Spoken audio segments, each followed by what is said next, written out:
सोचो, रात के 2 बजे हैं, तुम अपने फोन पर हो, इंस्टाग्राम रील्स देख रहे हो, क्रिकेट के मीम्स या फिर कोई मजेदार रोस्ट वीडियो, और फिर वो सीक्रेट टैब जो हमेशा हिस्ट्री से क्लियर कर देते हो।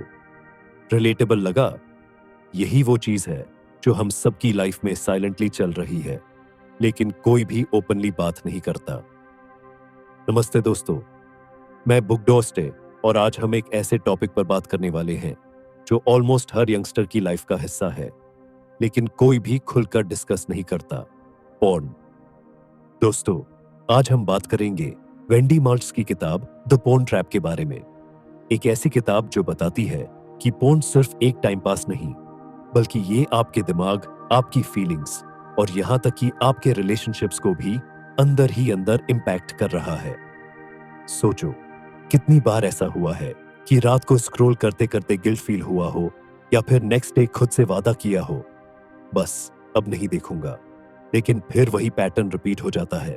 बुकडोस्ट आज आपको ले चलेगा एक ऐसे सफर पर जहां हम जानेंगे कि क्यों पॉर्न इतनी जल्दी आदत बन जाती है, कैसे ये हमारी एक्सपेक्टेशंस, कॉन्फिडेंस और इवन रियल लाइफ डेटिंग को इफेक्ट करता है, और सबसे इंपॉर्टेंट, कैसे हम इस ट्रैप से बाहर निकल सकते हैं बिना खुद को जज किए, गिल्ट के बगैर और अपनी लाइफ को वापस कंट्रोल में लेकर।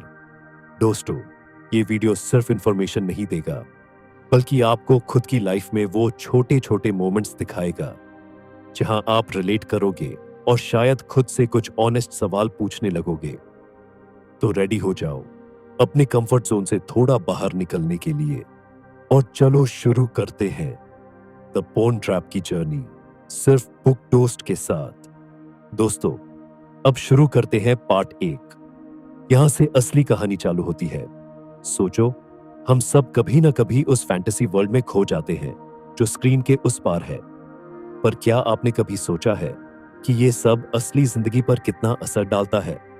अब जरा सोचो, कभी कभी ऐसा क्यों होता है कि कोई रियल लाइफ क्रश या डेट अचानक बोरिंग लगने लगती है, या फिर किसी के साथ होते हुए भी दिल से कनेक्शन नहीं बन पाता, सब कुछ थोड़ा सा फीका फीका लगता है। चलो, तुम्हें रवि की कहानी सुनाता हूं। रवि 21 साल का कॉलेज स्टूडेंट है, हॉस्टल में रहता है, दोस्तों के साथ मस्ती करता है, दिन में क्लासेस और रात को मोबाइल हाथ में लेकर स्क्रॉलिंग करता है। Insta, cricket memes, funny reels सब चलता है, लेकिन जब स्ट्रेस या बोरियत आती है तो सीधा फोन में पोर्न देख लेता है। सोचता है बस थोड़ा रिलैक्स हो जाऊंगा। शुरुआत में तो सब ठीक लगता है, पर जब उसकी लाइफ में कोई स्पेशल आती है तो उसे महसूस होता है कि कुछ मिसिंग है। स्क्रीन पर जो एक्साइटमेंट दिखती थी वो असली डेट पर नहीं मिल रही। गर्लफ्रेंड के साथ चाय पीना, बातें करना, सब कुछ नॉर्मल, कभी कभी बोरिंग भी लगने लगता है। और जब कोई इंटीमेट पल आता है तो रवि खुद को खाली सा, डिस्कनेक्टेड महसूस करता है। क्या तुम्हारे साथ भी कभी ऐसा हुआ है? वेंडी माल्ट्स कहती है, पोर्न हमारे दिमाग में एक अजीब सी फैंटेसी बसा देता है जहां सब कुछ परफेक्ट, सब कुछ स्क्रिप्टेड लगता है। असली जिंदगी में ना कोई फिल्टर होता है, ना कोई बैकग्राउंड म्यूजिक। रियल मोमेंट्स थोड़े ऑकवर्ड होते हैं, थोड़े मैसी भी, लेकिन असली कनेक्शन तो वही मिलता है जब हम सामने वाले को वैसे ही एक्सेप्ट करते हैं जैसे वो है, तभी तो असली बॉन्डिंग बनती है। रिसर्च भी यही कहती है, जब हम ज्यादा पोर्न देखते हैं तो हमारी एक्सपेक्टेशंस ही बदल जाती हैं।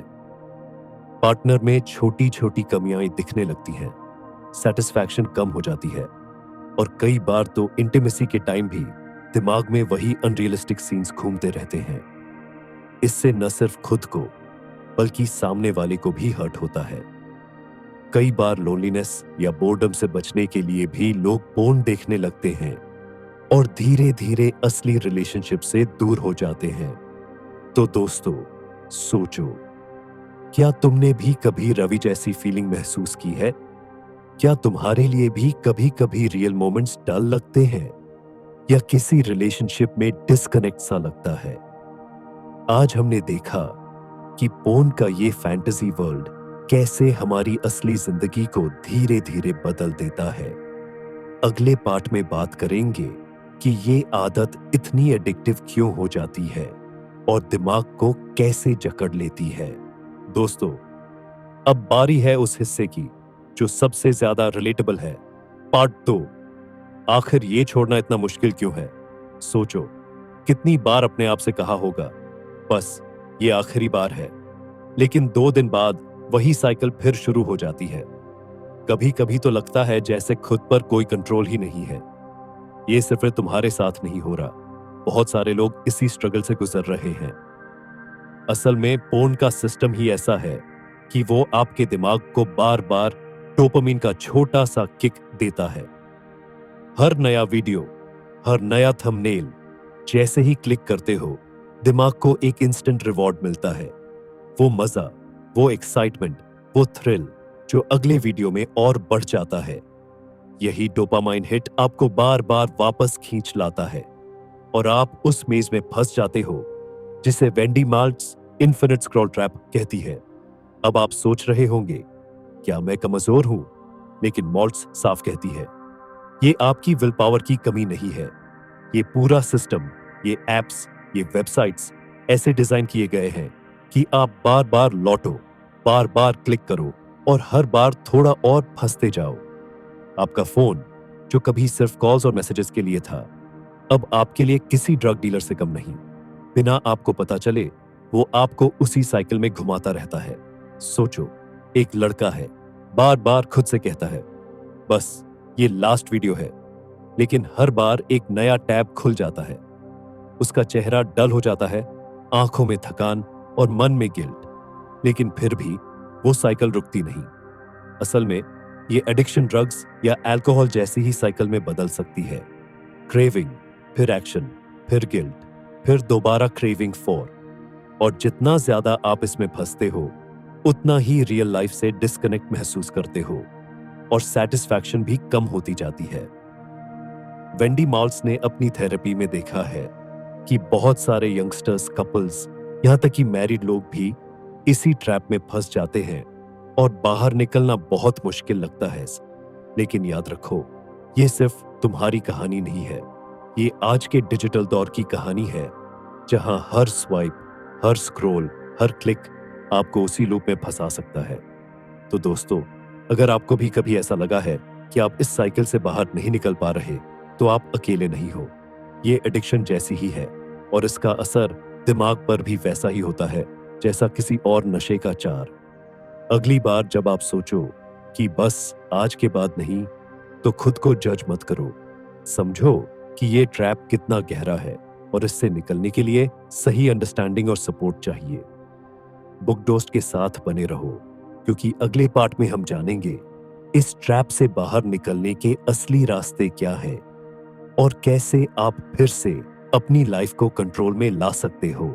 दोस्तों, अब बात करते हैं उस पॉइंट की जहां से असली बदलाव शुरू होता है। पार्ट 3, लेवल अप करना है। सोचिए, ऐसी सुबह जब उठते ही आपको गिल्ट नहीं बल्कि कॉन्फिडेंस महसूस हो, जब आप किसी से खुलकर बात कर सके बिना किसी शेम या झिझक के। यह कोई सपना नहीं है, बल्कि इसे सच बनाया जा सकता है। याद रखिए, इस बदलाव के लिए कोई मैजिक नहीं है, बस कुछ प्रैक्टिकल और आसान स्टेप्स अपनाने होते हैं। सबसे पहले अपने ट्रिगर्स को पहचानिए। जब भी आपको लगे कि आपका माइंड पोर्न की तरफ खींच रहा है, तो एक पल रुकिए और सोचिए कि उस वक्त आपका मूड कैसा है। क्या आप स्ट्रेस्ड हैं, बोर्ड हैं या अकेले फील कर रहे हैं? जब आप ये समझ जाएंगे, तो उस वक्त खुद को डिस्ट्रैक्ट करना आसान हो जाएगा। अब डिस्ट्रैक्शन के लिए कुछ हेल्थी रिप्लेसमेंट्स ढूंढिए। जैसे अगर आपको लगे कि बोर्डम हो रहा है, तो फोन छोड़कर बाहर वॉक पर जाइए या कोई फिजिकल एक्टिविटी कीजिए। अगर स्ट्रेस हो तो डीप ब्रीथिंग कीजिए, मेडिटेशन कीजिए या अपनी पसंद का म्यूजिक सुनिए। ये छोटे छोटे बदलाव आपके दिमाग को नया रास्ता दिखाएंगे।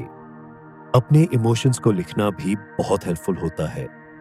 जब भी पॉर्न देखने का मन करे या देखने के बाद गिल्टी फील करे, तो अपनी फीलिंग्स को जर्नल में लिखिए। फिर जब आप कोई पॉजिटिव एक्टिविटी करें, जैसे एक्सरसाइज करना या दोस्तों से बात करना, तो उसका भी रिकॉर्ड रखिए। धीरे धीरे आपको खुद समझ आएगा कि कौन सी चीज आपको सच में अच्छा फील कराती है। अपने डेली रूटीन में छोटे छोटे अचीवेबल गोल्स सेट कीजिए, जैसे आज मैं 30 मिनट पढ़ाई करूंगा या आज मैं दोस्तों के साथ बाहर जाऊंगा। जब आप इन छोटे गोल्स को पूरा करेंगे तो आपका कॉन्फिडेंस बढ़ेगा और पोन की हैबिट धीरे धीरे कम होगी। अपने आप के साथ जेंटल रहिए। अगर कभी स्लिप अप हो जाए तो खुद को ब्लेम मत कीजिए। ये एक प्रोसेस है और हर कोशिश इंपॉर्टेंट होती है। खुद को जज करने के बजाय अपनी प्रोग्रेस को सेलिब्रेट कीजिए। और सबसे जरूरी बात, अपना सपोर्ट सिस्टम बनाइए। किसी भरोसेमंद दोस्त या फैमिली से बात कीजिए, या अगर जरूरत लगे तो प्रोफेशनल हेल्प लेने से मत हिचकिए। कभी कभी बात करने से ही बहुत बड़ा बोझ हल्का हो जाता है। तो दोस्तों, ये छोटे छोटे कदम आपको उस जगह ले जाएंगे जहां आप अपने आप पर गर्व फील कर सकेंगे, बिना किसी गिल्ट के। बुक टोस्ट के साथ बने रहिए, क्योंकि अगले पार्ट में हम जानेंगे कि असली कनेक्शन कैसे बनाया जाता है, बिना किसी स्क्रीन के इंटरफेरेंस के। अब हम आते हैं इस सफर के सबसे अहम हिस्से पर, पार्ट 4, असली जुड़ाव। फिल्टर्स को छोड़ो, रियल बनो। द पोर्न ट्रैप किताब में वेंडी और लैरी मॉल्ट्स साफ कहते हैं कि पोर्न की आदत धीरे धीरे हमें अपने सबसे करीबी रिश्तों से दूर कर देती है। सिर्फ पार्टनर ही नहीं, बल्कि दोस्त और परिवार भी। शुरुआत में लगता है कि सब नॉर्मल है, लेकिन धीरे धीरे आप नोटिस करेंगे कि आप घर में हो या दोस्तों के साथ, मन कहीं और भटकता रहता है। कभी कभी छोटी छोटी बातें भी इरिटेट करने लगती हैं, या फिर आप बस अकेले रहना पसंद करने लगते हैं। मान लीजिए आप घर पर हैं, मम्मी पापा या भाई बहन के साथ, सब साथ बैठकर चाय पी रहे हैं, लेकिन आपका ध्यान बार बार फोन की तरफ जाता है। या फिर दोस्तों के साथ बाहर गए, लेकिन दिल से कनेक्ट नहीं कर पा रहे, बस फॉर्मल बातें हो रही हैं। वेंडी कहती है, यही वो समय है जब आपको खुद से पूछना चाहिए, क्या मैं सच में अपने लोगों के साथ जुड़ा हुआ महसूस करता हूं? क्या मैं उनके साथ क्वालिटी टाइम बिता रहा हूं, या सिर्फ बॉडी प्रेजेंट है और माइंड कहीं और? द पोर्न ट्रैप के मुताबिक सबसे पहला कदम है इम्पैक्ट को स्वीकार करना। खुद से ईमानदारी से पूछिए, क्या पोर्न की वजह से आपके रिश्तों में दूरी आई है? क्या आप पहले जितना खुलकर हंसते, शेयर करते या फैमिली फ्रेंड्स के साथ वक्त बिताते थे, वो अब कम हो गया है? सॉल्यूशन क्या है? वेंडी और लैरी मॉल्ट्स कहते हैं, स्क्रीन टाइम को कॉन्शियसली कम करिए। हर दिन कुछ वक्त ऐसा रखिए जब आप फोन या लैपटॉप से दूर रहें, और उस वक्त को सिर्फ अपने परिवार या दोस्तों के लिए रखें। ओपन कॉन्वर्सेशन शुरू करिए। जरूरी नहीं कि आप सब कुछ डिटेल में बताएं, लेकिन ये जरूर बताएं कि आप उनके साथ और जुड़ना चाहते हैं। जैसे, मुझे लगता है कि मैं पिछले कुछ समय से थोड़ा दूर हो गया हूं, अब फिर से कनेक्ट करना चाहता हूं। शेयर्ड एक्टिविटीज कीजिए, साथ में खाना बनाइए, गेम खेलिए या पुरानी यादें शेयर कीजिए। प्रेजेंट रहिए। जब आप अपनों के साथ हों, फोन साइलेंट पर रखिए और पूरी तरह उनकी बातों में इन्वॉल्व होइए। आई कांटेक्ट, मुस्कान और छोटी छोटी बातें, ये सब कनेक्शन को गहरा बनाती है। द पोर्न ट्रैप में एक एक्सरसाइज दी गई है। सोचिए, पिछले हफ्ते कब आपको लगा कि आप अपने दोस्तों या परिवार से डिस्कनेक्टेड महसूस कर रहे हैं? उस पल को लिखिए। फिर सोचिए, इस हफ्ते आप क्या कर सकते हैं, जैसे किसी दोस्त को कॉल करना, फैमिली के साथ मूवी नाइट रखना, या बस उनके साथ बैठकर दिल से बातें करना। वेंडी और लैरी मॉल्ट्स बार बार कहते हैं, सेल्फ कंपैशन रखिए। अगर कभी स्लिप अप हो भी जाए तो खुद को जज मत कीजिए। हर छोटा कदम मायने रखता है। धीरे धीरे जब आप फिल्टर्स छोड़कर रियल बनते हैं, तो आपके रिश्तों में वार्मथ, ट्रस्ट और बिलोंगिंगनेस वापस आने लगती है। तो दोस्तों, आज से कोशिश करिए, फिल्टर्स छोड़िए और अपने दोस्तों और परिवार के साथ असली कनेक्शन बनाइए। बुक टोस्ट के साथ बने रहिए, क्योंकि असली जिंदगी असली रिश्तों में है, बिना फिल्टर्स, बिना डर के, बस रियल आप। दोस्तों, हम अब इस सफर के आखिरी हिस्से पर पहुंच गए हैं, और यहां मैं आपको एक बहुत जरूरी बात याद दिलाना चाहता हूं। आप अकेले नहीं हैं, और आपकी पहचान आपकी पुरानी गलतियों या आपकी ब्राउजर हिस्ट्री से नहीं बनती। कई बार जब हम किसी आदत या मुश्किल में फंस जाते हैं तो लगता है कि शायद हम ही खराब हैं या हम में ही कोई कमी है। लेकिन द पोर्न ट्रैप बार बार यही समझाती है कि आपका अतीत आपका भविष्य तय नहीं करता। अगर आप कभी फंसे हुए, शर्मिंदा या हारे हुए महसूस करते हैं तो ये बिल्कुल सामान्य है, क्योंकि आप इंसान हैं और हर इंसान की जिंदगी में कभी ना कभी ऐसी चुनौती आती है। अक्सर हम अपनी ब्राउजर हिस्ट्री या अपनी पुरानी चॉइसेस को देखकर खुद को जज करने लगते हैं। हमें लगता है कि शायद हम बदल नहीं सकते या हम अकेले हैं। लेकिन सच ये है कि लाखों लोग इसी जंग से गुजरते हैं। द पोर्न ट्रैप में भी ऐसे कई लोगों की कहानियां हैं जिन्होंने बार बार स्ट्रगल किया, कभी कभी हार भी मानी, लेकिन फिर भी कोशिश जारी रखी और अपनी जिंदगी को बेहतर बनाया। असल बदलाव सिर्फ ब्राउजर हिस्ट्री डिलीट करने से नहीं आता, बल्कि अपनी सोच और आदतों को धीरे धीरे रीसेट करने से आता है। अपने आप को वो रिस्पेक्ट दीजिए जो आप अपने किसी खास दोस्त या क्रश को देते हैं। खुद को समझिए, माफ करिए और आगे बढ़ने का मौका दीजिए। याद रखिए, स्लिप अप होना भी इस सफर का हिस्सा है, लेकिन हर छोटी कोशिश मायने रखती है। अगर आपको कभी लगे कि आप अकेले हैं या आपको मदद चाहिए तो हिचकिचाइए मत। कमेंट करें, डायरेक्ट मैसेज करें या अपने किसी भरोसेमंद इंसान से बात करें। बुक डोस्ट हमेशा आपके साथ है। यहाँ आपको जजमेंट नहीं, सिर्फ सपोर्ट मिलेगा। अगर आपको ऐसे ईमानदार और जरूरी टॉपिक्स पसंद है तो चैनल को सब्सक्राइब करना न भूलें। याद रखिए, आपकी पिछली गलतियां आपकी पहचान नहीं है। बदलाव मुमकिन है और इस सफर में आप कभी अकेले नहीं होंगे। बुक डोस्ट आपके साथ है, हर कदम पर।